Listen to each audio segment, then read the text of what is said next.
Well, COVID-19 may not be in the headlines every day anymore, but it is still very much with us. Some tri-state counties are seeing a marked increase in the number of COVID cases reported each week.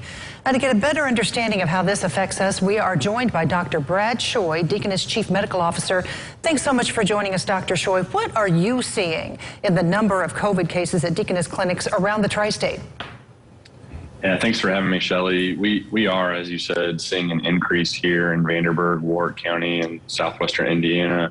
Thankfully, that increase hasn't resulted in a large amount of increased hospitalizations or deaths here locally, but we are definitely seeing a rise in the past few days in COVID cases across the community. Yeah, and we've really noticed that in the Kentucky counties, the numbers from this week compared to like a month ago, they're all increased, some of them markedly. Could we be in for a summer surge?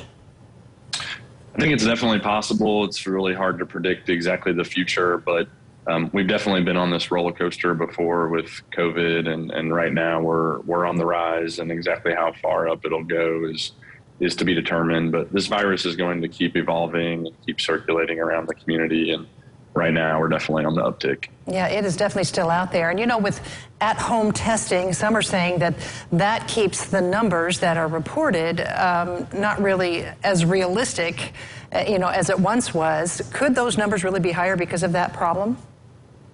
It's definitely possible. With all the at-home tests, those aren't automatically connected and reported to the health department, whereas if that's a test done at the hospital or a clinic, those are reportable. We are seeing a rise in the percent of patients that test who are positive. So I think that's a really good indicator that it is just a lot more prevalent in the community right now over the past week. So I think it's safe to assume that there's probably more positive tests that are out there in people's homes that we're just not getting information about. Right. So with that increase out there, how are you advising patients now? How are you talking to them about masking, about vaccines, about boosters, things like that? What do you advise?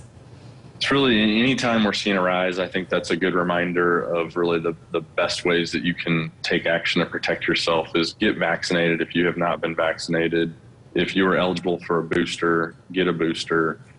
Protect yourself when you're in close quarters with populated areas, indoors, especially if you're in a county that has high transmission, which is essentially all of the counties watching this telecast right now.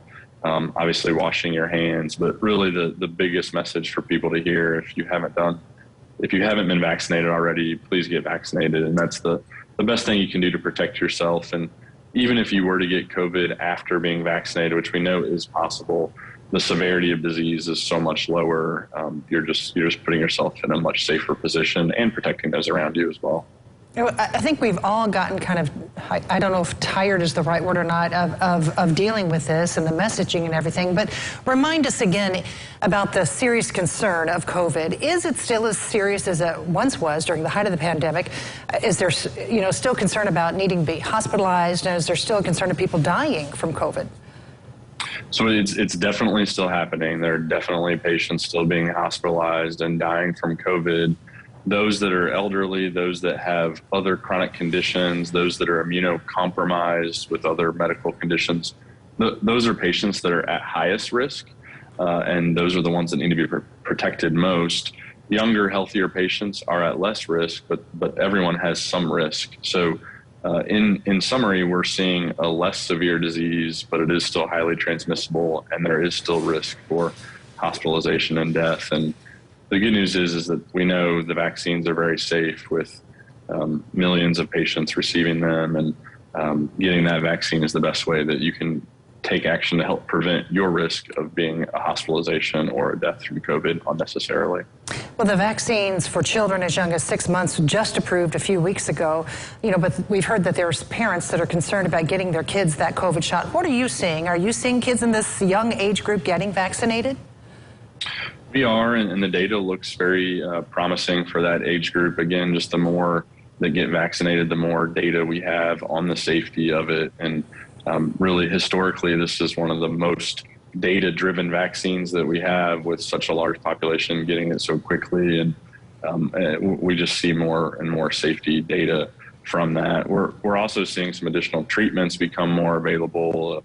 A pill called Paxlovid is more readily available. So while vaccines are increasing, so are some treatment options. There's definitely things that we can do on both ends, but we know that these treatments and vaccines are safe. Okay, and last thing, make sure that talk to your doctor, parents that are considering this for their children, or even for yourself. If you have any COVID questions, seek out your doctor, ask him these questions. Dr. Brad Shoy, Deaconess Chief Medical Officer, thanks so much for joining us today to give us an update on this situation. Appreciate it very much. Thank you. Stay safe. And for the latest COVID numbers around the tri-state that we were just talking about, you can go to our website, tristatehomepage.com, and get the details.